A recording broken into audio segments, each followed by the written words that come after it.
Yama hwefo tifo nyina kwa ba Edeba Charisma TV. Ene da onyame adom onyame ahyira ye na wama adepa achien. Hour of peace so ena wani guso awhwe with the United Nations Eminent Peace Ambassador Dr. Samuel Ben Owusu. Afi eya abato afi omanmu ebeyehu esanse abato a eba bekoso. Sakasakayo ene niema ebesi ewo omanmu ne ne ba betwetwe nkomo na akoya sumdwewura yi de ne owo edema oman Ghana.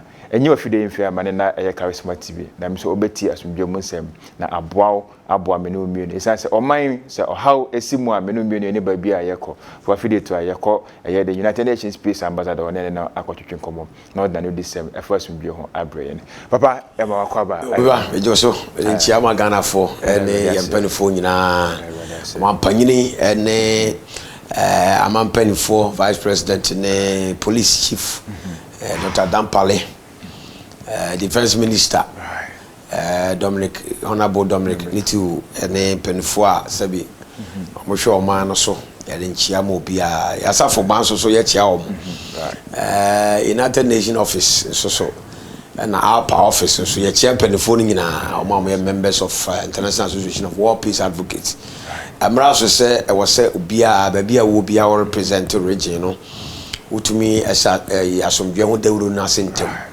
na Ghana asomdwe ewonya Ghana asomdwe e ya dinya kese o hwe man musisi ya last year na Ghana asomdwe wani mu pa the whole Africa no na nyankopon ya adom pa ma Africa ye to so second we mu say ye lusu ye place e ma Senegal kuro ye ti baba be ya asomdwe hene ma obedi Africa so a na ha adwen kakra this year election year sabi yen said on TV yamempa ye ne yebo esrewurade sewurade nyame be koso abompa aboayen na omana somdwe na tumi asate na nka yensa nko yenwie election kura na nka asa ko ya chikura asa ko efes ewo Africa somdwe na me fi senka ye de aseda be mawurade pa wo mu say afinu mu election year we compare to 2016 mu now compared to 2020 ye started January na said ye wiemu ayehye na o hwe this year utumi say nipa tenema se penifo sua de nipa kwa animu se nipa tenema se na ye human side no ti ase ye se politics enya ntokwa enya basabasa nya temdidie name of share of ideas akwanya ope na wo de abe bibi aboa o man na me feel say be ma yasomdwe na koso pa my development so timi akoso because o my BM nima be makom yensa na the progress ba the development ba the first one is the peace index of the country sabi obia pass on bi obenya asomdwe akoye the business na o compare all over the world near there na say Ghana ye to so be 40 near there say na right na corruption so ade ankrofo hwe pa corruption index rank ne omo rate ne ade wo system no so aya na ye then inflation so ya ankrofo hwe na de progress and development by investors pese ba manimu a hwe sa ne manyina ansana ya sanso aba be hwe the economic factor, you know, the social justice and justice I cost war man said you be nya asem no the kokko to utiminya pepepe ye ewo mu anu nyina boa ma omane ekonanim Ghana ekonanim pa ya toa ya niema so ni said ya hye ya niema ya I tell you say time is coming Ghana omanwe ye be fa the whole Africa I'm telling you we share infrastructure development we economic development in the systems I lay down and digitalization and you know educational system I think say we are in the right direction. Okay. You bet me take you over in the position in Africa. Oh yes. Said me think can you know. Ghana bet me take you over in a position in Africa considering certain name be as to any idea. If you say Nyankopon be adom. Say penifo to aso say ya na ekoye ideas, ekoye sharing of ideas any social interest near the developmental, you know, concept near the beba or my name say pa dia. Any Ghana be queen. But papa, mami misa because we share the past 4 years of our current president.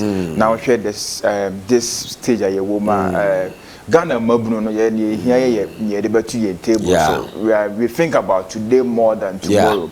And looking at the state of what you are saying that we will take over now.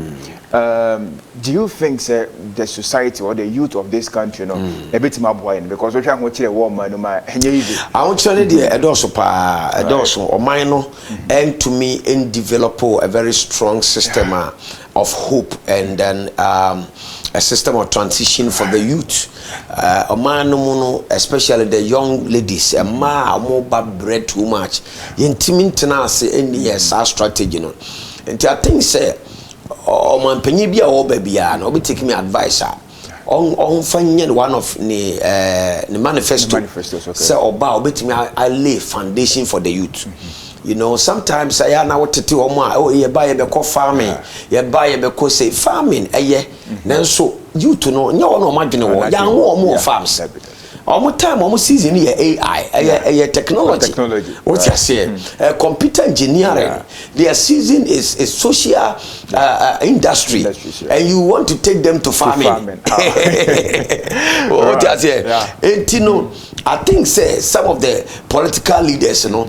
More vision for the youth, but it's in the wrong direction. That is it. A penifone the create government can go into farming and things like that, and it will help the nation. In fact, I really want the government to focus on farming.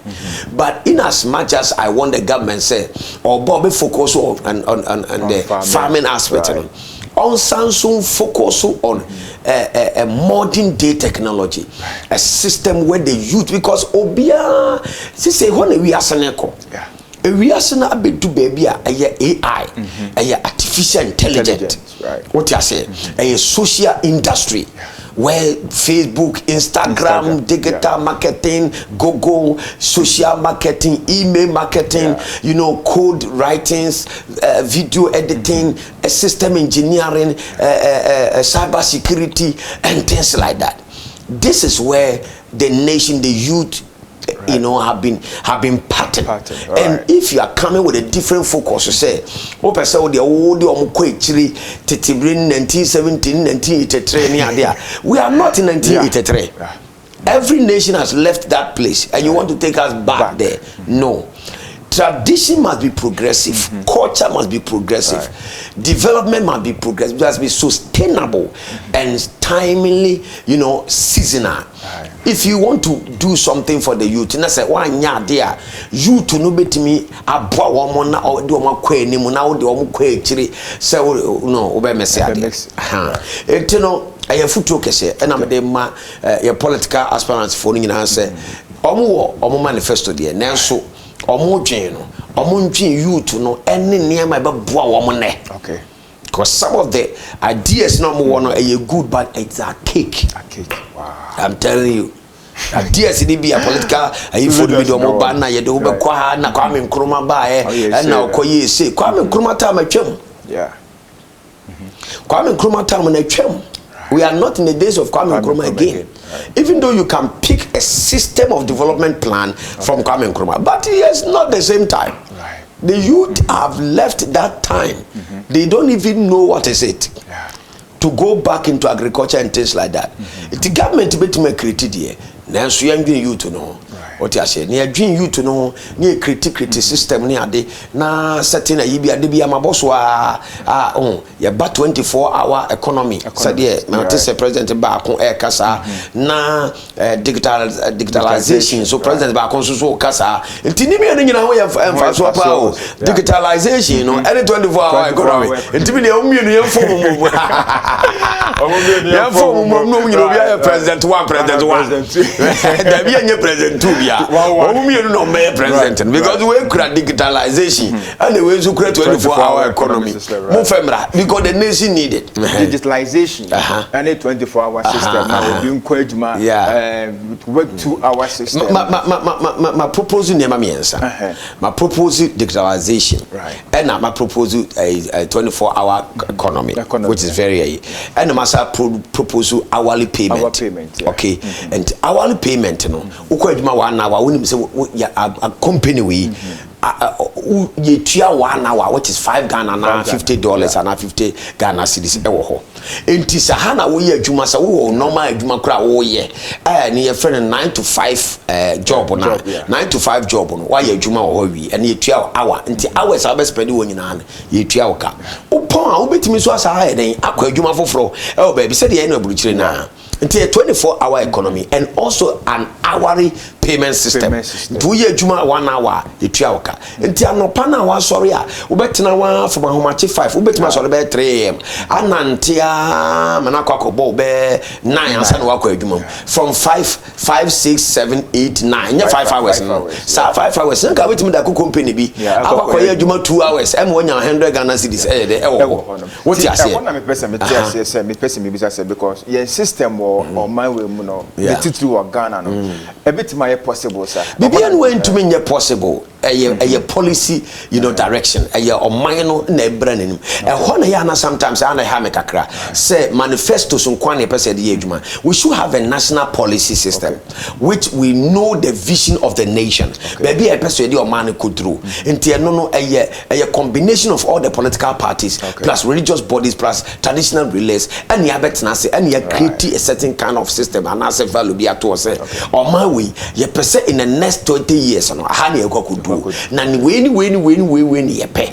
enti nka political parties ni de ade on be yan so mo de o ma dwen be ba kwan be fa so e be yes ade no fa policies bra enti nka nkoba say free education you be policy no de ba ofi ho a na we ba me ba be reveal ana me ba be twam ana ba be yes because ade na aboa nipa bebre adentina yentumi have as a national policy ne ento aso what you say se government we na wo so no wo ye road we ya onu free so na another government ba opese onu pese obeye won because you terminate we say na appointment no announce the contract no na ye ni national vision NDC 4% have one national vision MPP 4% have one national vision CPP ni other small parties ni ade nyina obi have one national vision so where are we going we are too confused as leaders right.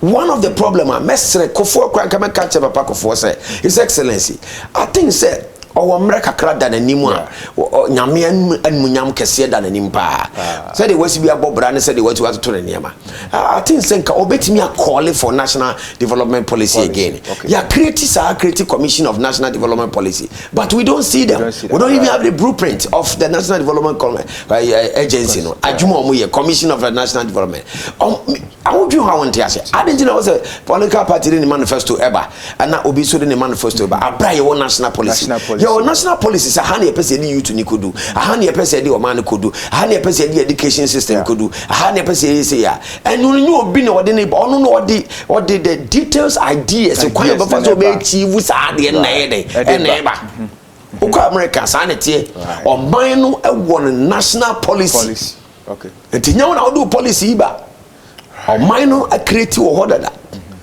uko UK edaho say na or mine no parliament na declare it be okra parliament betima ko declare ko parliament no is a place omu nyina de okay nti MPP NDC we CPP obi a de meboa nti parliament betimi atena se akreti e de amayen in the next 20 years and I betima friend penny for opinion leaders traditional leaders ni ade nyina de aba ni akoma bom say this is our national policy this is where we want to be afi obi amfa na adwene mra you to ewo kroma yem pesa kola bia be university no watana se wonya adwuma nye companies you create we are not creating any companies ya ba na political officer be create say a portfolio be title na dia ma obi no ote ho adwuma say bi political party ni kwa no onya adwuma bia we need to have national orientation on such matters and things like that. When we can enter into industrialization, we can enter into technology buildings, we can enter into AI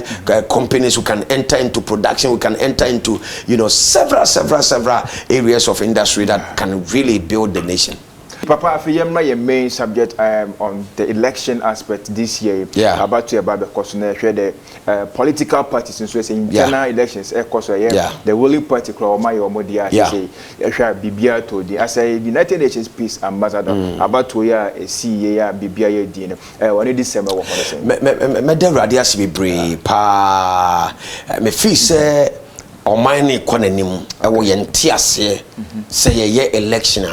Penny been ye queen so media nim and yan talker and your say we share NDC for a year or more dear asomdwe ebemu kama. It was very, very nice.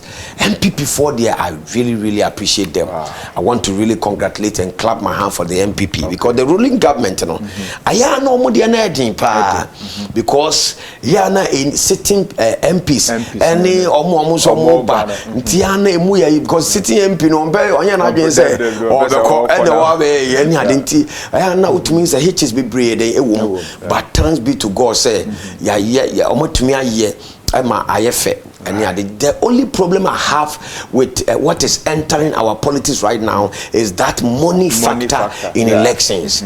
This, you know, is gradually becoming a norm.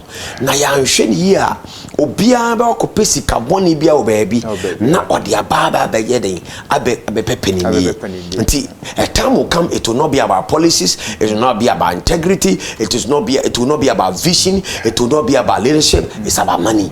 Who can pay the ultimate tree or no na ebe to abana ida amano because I say so munya a position we are no moja almost to abana bo it is a do election na say I kokota e ho no be so twana ba nti ojiwa hajiwa wa de so na say ato ama gradually sa de no ekoso aye no ayesa edi abro na anhwe ya bedu mribi no sika no ebedi animu asin bibia, and it's a very big concern to us as peace people. Enti mesre say yisi betimi di bibia eden ato na ono so ahyehye niema ne ade se wo a ebe hu sa niema no ebia ebe hawa na se bibisa ana national security betimi asset bibi betimi aboa. I think se betimi aboa. We shouldn't come to that place. We should really ban it at all because enya dia ayefe unko America, unko UK, unko Sweden, omo ayesu free on best practices. We learn from best practices. And if you are learning something from obi odi anymore menya omo nyesa anti na yesa as say ye ton ye elections say oh we dey law no fair na be we should really desist from that kind of attitude. Say this car influencing growth for moto gradually yes refraining your eyes from it, but gradually it is really eating into our politics and it's very bad. Yes you know a bit creating money laundering, a bit may allow money laundering, a bit may allow some kind of fraudulent way because also when you yeah na ekobasa anso a emma competition in very valid because the owusika no ono na ewini aba enye the all policy enye the odwen nipa ho enye the odwen bibia but owusika betime tua nko ade a tuameka meto am. I think say it's a very bad tuameka nko ade meto am enti papa na yenhwe say sika tuatua ansa ya to abade amobinam. Do you foresee say betime aha o man puntuo e wo sika famana? Yes, do samre na utumu say the way I na nkrofo etumi koso inflation kra ne ade. Oh etumi man e mabiblisi because so hwe ye beto aba entini sika sam ye basa because the kind of money that political parties really have to take away from the banking system and take away from investors and things, to the extent that now there are investors who invest into political offices. What are they are investors who scout bano investing into who win ya win what I say tino akoba say me ma usika masa bomodi ne wini ne kokose de ya kokose mu a nti in a long run no obey say na nkrofobia ka wasa aban tumi chi wo mu aban tumi chi no because was sponsor party no was sponsor individual no wa be do politician wi a oba wen aba be cheme eno eka ho ena masa na man tumi e course then a bill say political party wa wan sponsor no oba otumi ma wonya asem okay. Oh, se company bi na wo ye hu se wo company wo ska me time na ye to about one sponsor me hu se wo sponsor me opponent no na ma se me na ma benya power na metimi aye political hunting on you. What you say? And it's happening live. There are evidences, clear evidences of such a character in our town, in our system right now. Company bi if not politically, you know, interest. And you can say company no. what I say, company which is Dr. Parkinson GN company, GN Bank. Like, you know, this, if you look at how many people were employed by GN Bank, GN Bank to me go here. Company which is 48 hours and everything. UT. We can even take the bank and put the CEO aside. You okay? And then deal with him legally and maintain the corporation. But you know, all these things, companies be brave.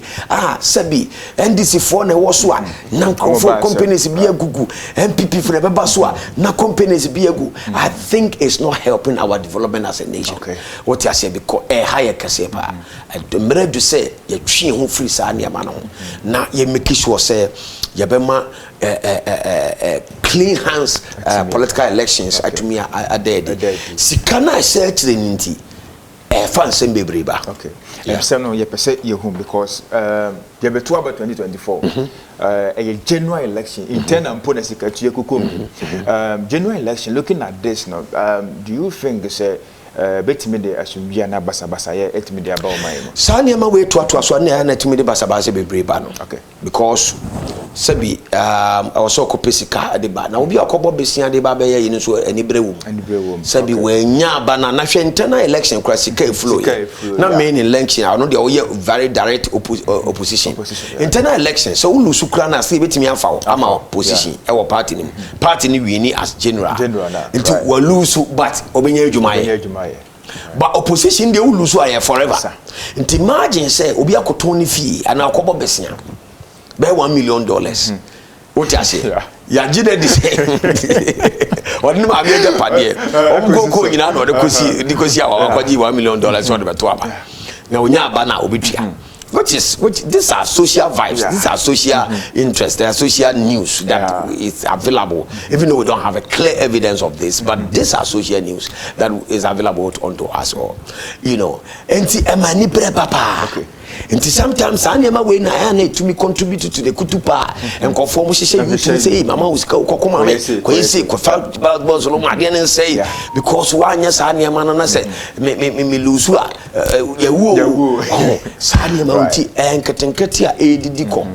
edidiko I was said national security de omuhujim I was said yoko and I was a shark at your mujim.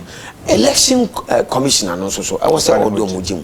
Na ye form a certain strong committee say ye chi wo say wo ye sa na mana ye betime deal with you. Ye nya neighbor ba kom yinu na ye deal with them abeboa at least you don't me scapegoat crampo ebeboa mankofo ebeye yi ena de eye clear wo eye evidence e go ye Jessica no wo hwe videos ni ade ne sika de guka boot no mo che no ba ko bi bia na o che I think obi enya 1500 o wi ase process Lucy oh the video watch nipa delegate bi and delegate be 500 people wa mo bi 1500 Ghana cedis so calculate the money bia who calculate this can we was spending na me ka say if an unya say sika ni free corruption na ekoso what you say and a whole kinds of things obi akwaje besia no dia yes anya ma we eti edi ni brekoko na eba short yes especially in the general election at the anybody koko papa the betimi create into kwade basabasa ne niama ne ade nti ebetimi de oyene aba oman mu ama election 2025 yebekoi yenhwe ni senior the United Nations Eminent Peace Ambassador Dr. Samuel Ben Owusu to ama yehu se sikatue me the position yamra no ase ama Electoral Commission of Ghana mame se wamra no ase amfa laws bi ama meshem ama oman yentimi enya sana emma corruption to ntwa saran so na emfa asumdwe enso so emma oman because oman bia sa asumdwe enima emma oman no ebo papa yebeko corruption aspect looking at 2023-2024 the corruption index for the whole world and Africa and Ghana or share baby say Ghana that in the position of Ghana looking compared to last year near na Ghana so that when you this same I want to say yo me last week just yesterday Transparent International at the corruption index the ranking of Ghana at 70 for the past 4 years the same rank na yes you just now your justice system no so say your justice system no critique we are not allowing the justice to flow and things like that. Any at the Attorney General's office have responded and we check the OSP and so information on their bab on things. I say there's a hijack on his work and things like that. I think say President His Excellency Nana Akufo-Addo is an astute lawyer. Until he being a president of the nation, not any expect to be brave. Say your justice system, your justice system, very very strong power. Nanka. To me, but I think say still say corruption index to me show and say to me improve who am I to talk about it? And Niama way to me is speaking against the nation's development and also the interests of other people, investors and things coming in. I think say was here because you betuaba na your corruption index no at the rank no at the 70 out of 180 nations. And that's no, you better have any and you know to say 4 years in here, papa the same rank na rank the Beyonce young call your name your mouth from the entire so I wasn't kidding me so what I said this year me dream say President Akufo-Addo 1 year 2 or I feel back one or beat him the again in any munyam kese pa or bobra she baby a friend baby or baby true and it said ye nyame ya na doma be dru na otimi nsema nkrofo kan ye papa no ntumi wie na konya no papa no ntumi nyesei sabi president no word ne pa papa no word ne wo hwe ni age na wo hwe ne body mba obo anzo obo djuma obo djuma ne ma be bra ye kan ho asem so no am so asesa be bra free mu ni ade just that appointment ne doso appointment ne de doso pa na wo hwe corruption nso so omo bo adwuma party I think say you be accuse obi na nipa no da ho ye adwuma ya accuse obi na nipa no da ho ye adwuma ye ntimi ma nipa no kra resign ye ma nipa no kra nya yi that obia so ye de ne be call sister ya clear no obia ya clear no sa tag we na tag of penetration no I think say hard drink kakra ti mesre say ono so fa na nancy form kakra pa na afimu 2024 ne de kayen ko yenim kakra na yentumi enkyere wi ase nyina se corruption said the ordinary see form lo kan ye no waye o kan pa one of the idea ba ko sabi 2016 emma o mind nyina di na chi nyina ye bi di na chi yes e be bone corruption because so that time no na the sitting government said they no more live for life no what the proudness and the arrogancy and the money flows and things like that it was too much what you say nti o ma ye hu se oba sabi ono de said o ye lawyer penny pa de Obama ye Filipa anti sa expectation na kofo bebre nya no ko ba bia na ko bisa obi e ka ho asem I think say oluma betimi aye ho bibi na ya hwede nyame be senior papa can the United Nations Peace Ambassador Echre say the corruption index na Adodanko Akufo-Addo the president and hwe no fa ne nansi fam na ontimi moa say ye the appointees no obetima hu ne na say o man panin bia na say ye ministers and say appointees ni bi so former or making sure so betima twoma so na onja the clearance no because clearing there ya ama na o share say OSP interest of man panyin nyae e wonimu enne dwuma no ne sede osu bi pa de appointed no me nye obi a me a fan of the OSP I don't think say na here OSP be office of the special prosecutor because we have the IGP, we have the IOCO, we have the police itself, we have national security, we have SHRAG, we have the Attorney General, we have the Ministry of Justice. And then my only, suggestion, and I may say, the Attorney General's office should be separated from the Ministry of Justice. Now, Ministry of Justice, What you say? And Ghana police who say Juma Bopania there. Now call Ghana police some of the department one of the department as a forensic and department near there. Juma mo boni kano. Till miss me a track, so miss me a detail. So they bet me a research for 10 years, Omako anymore. Omako anymore. Now, dear Ben Pan and Ebe here be say Yabeka kofa another office of special prosecutor no abra police in wo abra police in betime create sa department under police now was I independent within the police I am very strong within the police what you say no say create another yisa fine me bre e ba hwe and someone OSP office in free Hoba, you accuse the president, the first director of the OSP, accuse the president for interferences and then unconcerned matters and then delay of funds and things like that. Then the second man you also appointed, also the same thing, is also complaining about all this thing for 8 years or 6-7 years that we created that office. And then also about issue about some company. Now we say a better OSP office no, but Sanyaba, I think Senka was say to me to Tony Yamayi na ye OSP no busa nema bibri.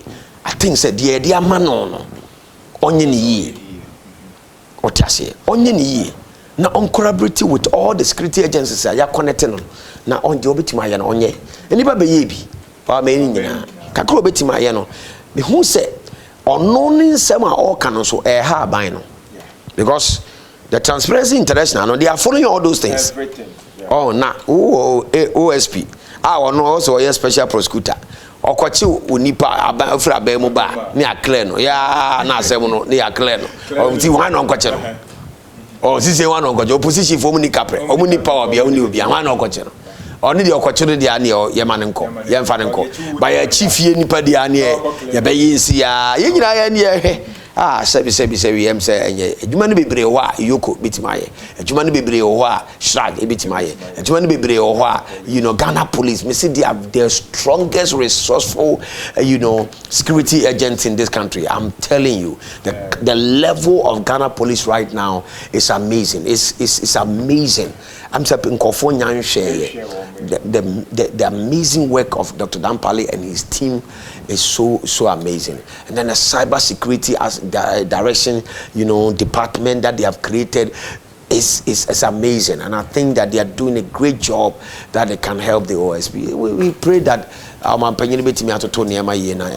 this year there, what they are gaining because it's good for the government, So on breaking 89, the testimony, and then Yama obeying this year, and I obey. So, say, sa perception way, corruption perception way, down than it is so a few way mupa. Nasi young cretin maybe and yen maybe. Na and Nisa name in name free Ebequetian because this is an election year, and in fact, everybody is watching all the international monitors, what they are bringing. Papa, that was I feel about to have the Electoral Commission of Ghana and so the Assembly for election date, per se, a proposed date, and all these years, December 7th. Now, my by us December November 7th. Now, I say Yembra Metuaba as a peace ambassador. Do you foresee some Mamia Semia or the by a semi bit in my boy or my Ghana, my abatono, as he sees senior your penalty na Bribiana? I think there have been recommendations. There have been recommendations. Oh, check it. 2-8 about 2 year 2 year. And no money at the time you call court. You call court to no money a day between His Excellency Nana Akufo-Addo and the former president, His Excellency John Atame was a time. There were recommendations, and in 2008, I think 2008, Muna year second run up now, as I call Ted Crack home. Women idea it put a lot of stress on the commission. Na a demand is kakese. Any juma na omo ye juma omo so mo ye nipa otiase e na oman no so ye koto aba oman no timu 40 memfo no yan koto aba yan koyese yan koto aba sabi nipa wona juma bebreye enti nka ehu hia pa but eye me nwanwa se sabri momuna yeah this our suggestion neighbor because we had 4 years ye to abawie 2020 ye wi abato no ebe pemo nti saade no na ye nhu ye you know sisi ya printing of all productions and near masika majeje mo budget ni ade nyina mo ayewi all of a sudden sebi enipa no moto aba no edin kofo bitirim nyo nyina na follow media no nyina nye nipa nyina na follow news nye nipa nyina na read social media sabi timemfo pa no moto aba ne bebre about 60% of those people ni tinkurase yenu anum ne ma me bebre unkurase na dwene nyina ne sa afi abato December 7 yakoto aba all of a sudden we be start the resources was you put it together to change that date in alone. It will take us almost 2 to 3 years before somebody me sink into the heart of men and people. And suddenly yatimatias here. Indeed, the request is very good, but I think the timing. Afinumu awasi edi agbin nyina ebode wuru apato no ho de wuru enhyehyeye hodo eniama efensen change of names ni date voter ID card voter machines voter systems you know advocacy awareness campaigns peace campaigns you know all these things ehia wa afiwe mo na all of a sudden yebesa me die and come home and say ayadepa but the timing is not good nti somebody me prove actually say ombetimi aye e ma me na na wote akurase me ma me wote akurase etumi ate ase ehunu sampa emfa so wo so na ade ne yasesa no abedu November 7th ankaye because sa wo hwe yekoto aba no December 7 ekoba se bibi delay kakra bi ni ade aba na anase mfanse abano apai NDC MPP apai was here called runoff and money ade here almost 21 days and sunny asade I prepare your for all those you know as akoto ababim na January 7th and just within 1 month na yebeye den na kobampo se was here to about 3 times in so crampo which it can happen the possibility of see third runoff no so cry day ewo in this is anema we kwesi a ne yebeye den date no now can be said yeah because the necessity of it to December 7 pressure na November 7 so abema tension na abafo wama ya tiase and no be time emre no a ye de be adwuma no na ye de bebo ho the rule political parties eni abre omo prepare omo abato on the 7 December obi e bon the rule obi e kana sem no ne ade na all of a sudden afi na ye proposal at least 50% of the political parties you know has accepted the things like that.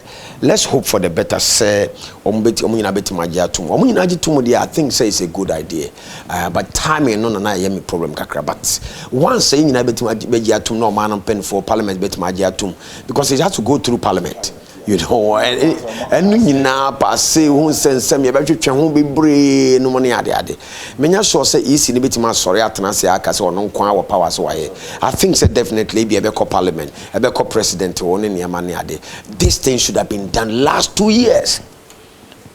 I'm very surprised. In fact, I even called. There was a time I'm afraid. Say, you went to my Sunday to me news to be signing your money there.